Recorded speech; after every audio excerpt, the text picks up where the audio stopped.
খুবই গুরুত্বপূর্ণ দুটি বিষয় কথা বলবো।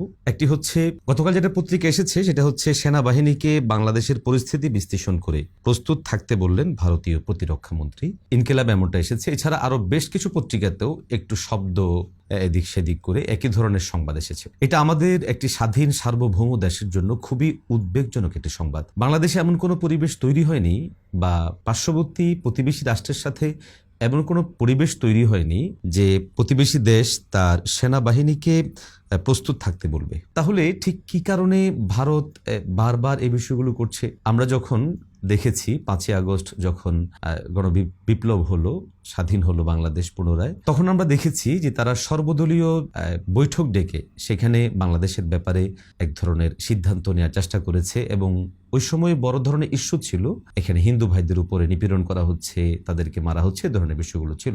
আলহামদুলিল্লাহ আমরা সামগ্রিকভাবে আমাদের ধর্মীয় চেতনা এবং মূল্যবোধ, পাশাপাশি আমাদের রাষ্ট্রের প্রতি যে দায়িত্ববোধ এবং রাষ্ট্রের জনগণ ও জনতার প্রতি, হিন্দু বৌদ্ধ খ্রিস্টান তারা আমাদেরও দেশের নাগরিক, এই বোধের জায়গা থেকে আমরা তাদের পাশে দাঁড়িয়ে সেই চক্রান্তকে আমরা নস্যাৎ করে দিয়েছি আলহামদুলিল্লাহ। কিন্তু প্রশ্ন হচ্ছে এখন যে তৎপরতা, এটা ঠিক কি কারণে ভারত সরকার কিংবা তাদের সেনাবাহিনীকে এভাবে একটি স্বাধীন সার্বভৌম দেশের বিরুদ্ধে উস্কে দেওয়ার চেষ্টা করছে এবং এই জিনিসের পরিবেশ তৈরি করার জন্য তারা ঠিক কতভাবে কত দিকে অগ্রসর হতে পারে?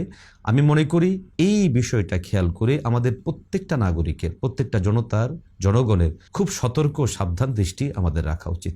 আমরা যতটুকু অনুভব করছি যে ক্ষমতা হারানো আওয়ামী লীগ এবং তাদের যারা দায়িত্বশীলরা আছেন তারা এর পিছনে কলকাঠি নাড়ছেন। তাদের প্রতি আমরা উদ্যত আহ্বান জানাবো। দেখুন, সামগ্রিকভাবে যদি আপনারা ভারতকে বাংলাদেশের বিরুদ্ধে লেলিয়ে দেন, ভারত যদি বাংলাদেশের ব্যাপারে আগ্রাসী কোনো ভূমিকা পালন করে, দিন শেষে কিন্তু ক্ষতিগ্রস্ত আপনারাও হবেন, আমরাও হব, গোটা দেশ ক্ষতিগ্রস্ত হবে। অতএব দীর্ঘ 50 বছরের অধিক সময় ধরে আপনারা দেশপ্রেমের যেই চেতনা বিক্রি করলেন, আজকে এসে যদি কোনো ভারতকে আমাদের দেশে অন্যায়ভাবে আক্রমণের কোনো সুযোগ তৈরি করে দেওয়ার মাধ্যমে, পরিবেশ তৈরি করে দেওয়ার মাধ্যমে যদি আপনারা এখানে মাধ্যম তৈরি করেন এবং আপনারা যদি সেখানে মধ্যস্থ হন, তাহলে এই জাতি আপনাদেরকে কখনোই ক্ষমা করবে না। অতএব আপনারা নিজেদের জায়গা থেকে এই বিষয়টা নিয়ে খুবই সতর্ক সাবধান থাকবেন। দ্বিতীয় যেই কথাটা আমি বলতে চাচ্ছি সেটা হলো, সমকালীন দেখা যাচ্ছে যে আমরা অনেকেই বিভিন্ন ইস্যুকে কেন্দ্র করে খুব বেশি অ্যাগ্রেসিভ হচ্ছি এবং যেই কোনো বিষয়ে মুহূর্তেই কোনো একটা বিষয় করে ফেলার ব্যাপারে প্রবণতা দেখা দিচ্ছে। ইদানিং সময় দেখা যাচ্ছে যে বিভিন্ন মাজারে আক্রমণ করা অথবা বিভিন্ন ব্যক্তিগত রাগ, ক্ষোভ, রাজনৈতিক দ্বন্দ্ব, বিরোধ অথবা পূর্ব শত্রুতা বাস্তবায়নের একটা অপতৎপরতা লক্ষ্য করা যাচ্ছে। অথবা দেখা যাচ্ছে যে কোথাও কোনো একটা ঘটনা ঘটেছে, তো সেখানে আইন নিজের হাতে তুলে নেওয়ার মতো একটা পরিবেশ তৈরি হচ্ছে। প্রিয় ভাইয়েরা, এই জায়গাটা আমাদের খুবই সতর্ক সাবধান হওয়া জরুরি। ইসলাম, শরিয়া ইসলামিয়া আমাদেরকে যে রুলস মেনটেন করতে বলে, আপনি আমি আমাদের জায়গা থেকে দ্বীনি দায়িত্ব, ধর্মীয় দায়িত্ব পালন করতে পারি, কিন্তু আপনি আমি প্রশাসনে নেই, আপনি আমি সরকারে নেই। এমন অবস্থায় কোনো বিষয়ে নিজেরা সরাসরি আইনানুগ ব্যবস্থা হতে পারে এমন কোনো বিষয়ে নিজেরা সেখানে হস্তক্ষেপ করা, কাউকে আঘাত করা, কোনো জায়গা ভেঙে দেওয়া অথবা মেরে ফেলা, এই ধরনের বিষয়গুলো কোনো অবস্থাতেই কাম্য নয়। গতকাল থেকে খেয়াল করছি যে বিভিন্ন জায়গায় আমাদের প্রশাসনিক ব্যক্তিবর্গের সাথে কিছু জায়গায় চট্টগ্রামে হিন্দুদেরকে মুখোমুখি করতে দেখেছি এবং বিভিন্ন জায়গায় ধরনের পরিবেশগুলো তৈরি হচ্ছে।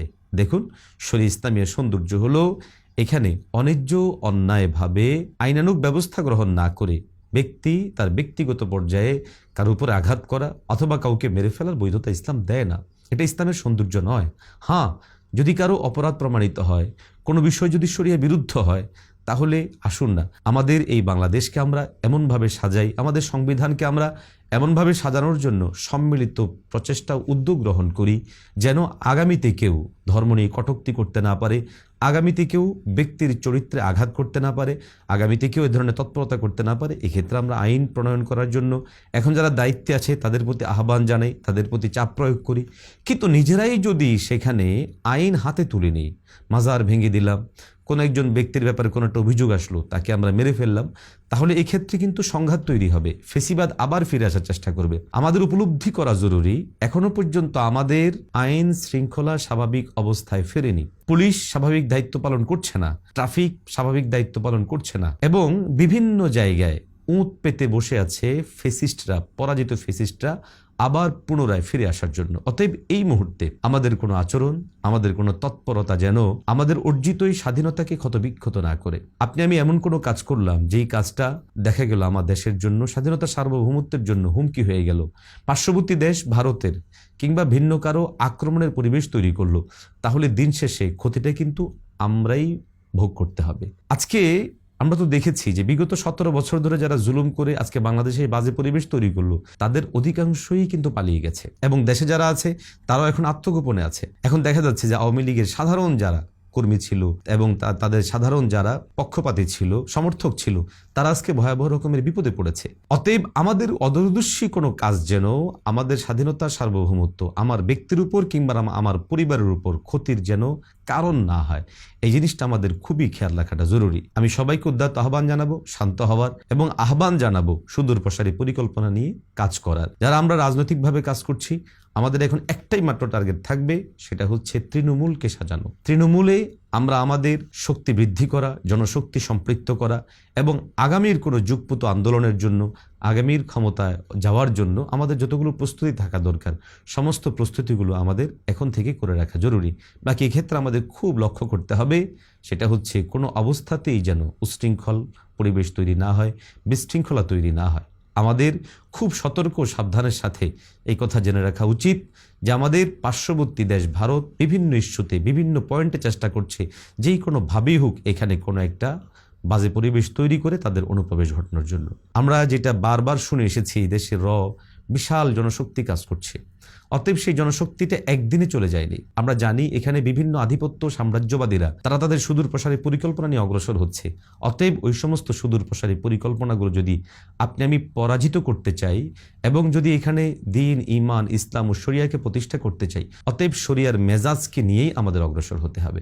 একান্ত ব্যক্তির মতামত কিংবা বিচ্ছিন্ন মতামত কিংবা বিক্ষিপ্ত মতামত ও সিদ্ধান্ত অথবা আবেগী কোনো কার্যক্রম এই জায়গায় আমাদের সুদূর প্রসারী পরিকল্পনা বাস্তবায়নে সহায়ক ভূমিকা পালন করবে না, বরং ক্ষতি করবে। অতএব আমি আমার নিজেকে নসিহত করি, আপনাদের প্রতি উদাত্ত আহ্বান জানাই, নিজেদের কোনো কথা, কোনো বক্তব্য, কোনো বিষয় থাকলে সেটাকে আওয়াজ উঠান, সেটা কথা বলেন, কিন্তু এখানে আক্রমণ, পাল্টা আক্রমণ কিংবা আগ্রাসন অথবা বিভিন্ন জায়গায় যে মারামারি, কাটাকাটি, জ্বালাও পোড়াও, এই পর্যায়ে যেন কোনো অবস্থার মধ্যে না যায়, ভাঙচুরের পর্যায়ে যেন না যায়। আল্লাহ আমাদের দেশকে হেফাজত করেন, দেশের স্বাধীনতা সার্বভৌমত্বকে রক্ষা করেন, সর্বোপরি এদেশের জনতাকে যেই কোনো ভিনদেশী আগ্রাসন থেকে হেফাজত করেন। আমিন। সালামু আলাইকুম ওয়া রাহমাতুল্লাহি ওয়া বারাকাতুহু।